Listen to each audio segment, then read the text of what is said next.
ఈరోజు మనం చెప్పుకునే కథ పగడం నేర్పిన గుణపాఠం. శివపురం గ్రామం శివారున ఒక చిట్టడవి ఉంది. ఆ వనంలో చిలుక, ఉడుత, పగడం అనే కోతి కలసిమెలసి నివసిస్తున్నాయి. పగడం ప్రతిరోజూ ఉదయం శివపురంలో ఉన్న రామాలయం దగ్గరకు వెళుతుంది. అక్కడ భక్తులు కొట్టిన కొబ్బరి, అరటిపండ్లను తెస్తుంది. తన నేస్తాలైన చిలుక, ఉడుతలకు ఇచ్చి ఆ తర్వాత మిగిలిన ఆహారాన్ని మాత్రమే పగడం తింటుంది. అలవాటులో భాగంగా ఆ రోజు కూడా పగడం గుడికి వెళ్ళింది. అయితే కాస్త ఆలస్యం కావడంతో అక్కడ ప్రసాదం దొరకలేదు. ఆలయం తలుపులు కూడా మూసేశారు. నిరాశగా వెనుతిరిగి చిట్టడవిలోకి చేరుకుంది.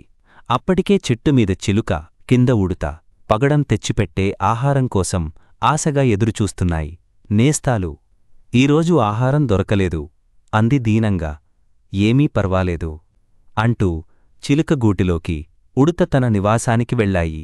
కొంతసేపటికి ఆ రెండూ అరటిపండ్లు పట్టుకుని వచ్చాయి. ఎక్కడివి అని పగడం వాటి వంక చూస్తూ అడిగింది. రోజు నువ్వు మాకు పెడుతున్నావుగా, అవసరమైనప్పుడు ఉపయోగపడతాయని తినగా మిగిలిన వాటిని దాచుకుంటున్నామని చెప్పి అరటిపండ్లను తినడం పొదుపు ఎప్పుడూ మంచిదే అంటూ చిలుక ఉడతలకేసి ఆశగా చూడసాగింది పగడం.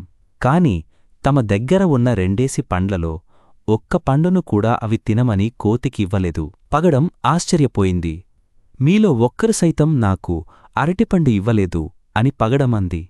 సంపాదించిన ఆహారాన్ని దాచుకోకపోవడం నీ తప్పు అంతే, కాని నీకు మేం ఇవ్వకపోవడంలో మా దోషం లేనేలేదు అని ఆ రెండూ అన్నాయి. పగడం వాటి మాటలు విని ఊరుకుంది. మరుసటి రోజున పగడానికి ఓపిక లేక గుడికి వెళ్లలేదు. ఉడుత, చిలుకలు ఈ విషయాన్ని గమనించాయి. అవి దాచుకున్న ఆహారము అయిపోవడంతో తిండికోసం అడవిలో తిరగడం మొదలుపెట్టాయి. కొంత దూరం వెళ్లేసరికి వాటికి ఒక కొబ్బరికాయ కనబడింది. ఆశగా దాన్ని తీశాయి. మిత్రమా, ఆహారం లేదని దిగులెందుకు, కొబ్బరిని తింటూ పోదాం ముందుకు అని చిలుక హుషారుగా ఉడుతతో అంది. నీకు కొబ్బరికాయను ఒలవడం తెలుసా అని ఉడుత చిలుకను అడిగింది. నాకు తెలియదు, కాని పగడానికి బాగా వచ్చు, అడుగుదాం పదా అని హుషారుగా అంది చిలుక. సరే పదా అంటూ ముందుకు కదిలింది ఉడుత. రెండూ కలసి కొబ్బరికాయను జాగ్రత్తగా దొర్లించుకుంటూ పగడం ఉన్న చెట్టు దగ్గరకు చేరుకున్నాయి. ఆహారం దొరికింది.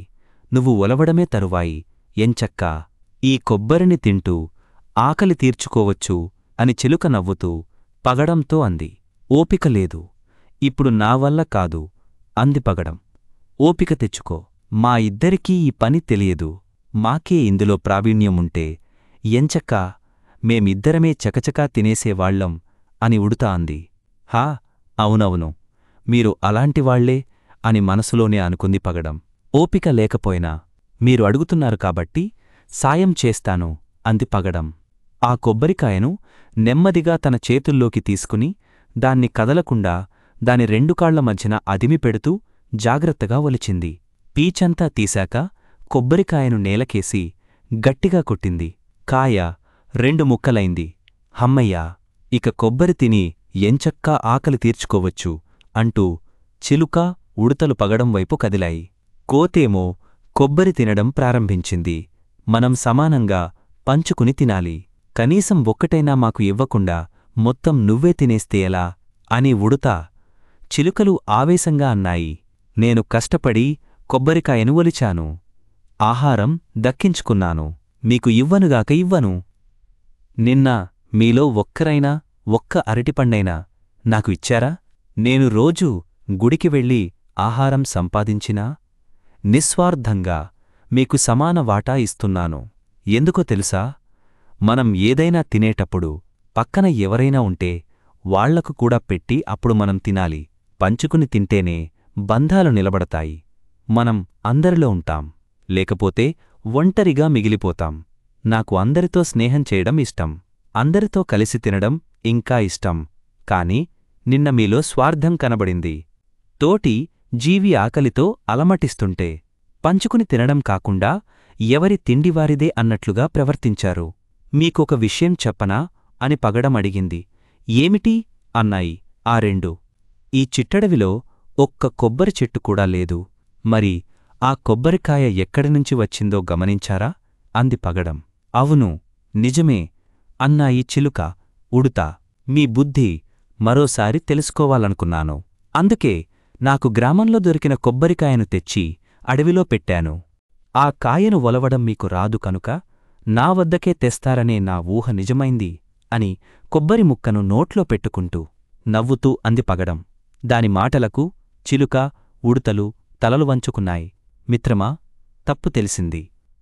తోటివారికి పెట్టకుండా ఆహారం తినడం మంచిది కాదని అర్థమైంది. కొబ్బరి మాకు వద్దు, అడిగే అర్హత కూడా మాకు లేదు అంటూ పశ్చాత్తాపంతో ముందుకు కదిలాయి.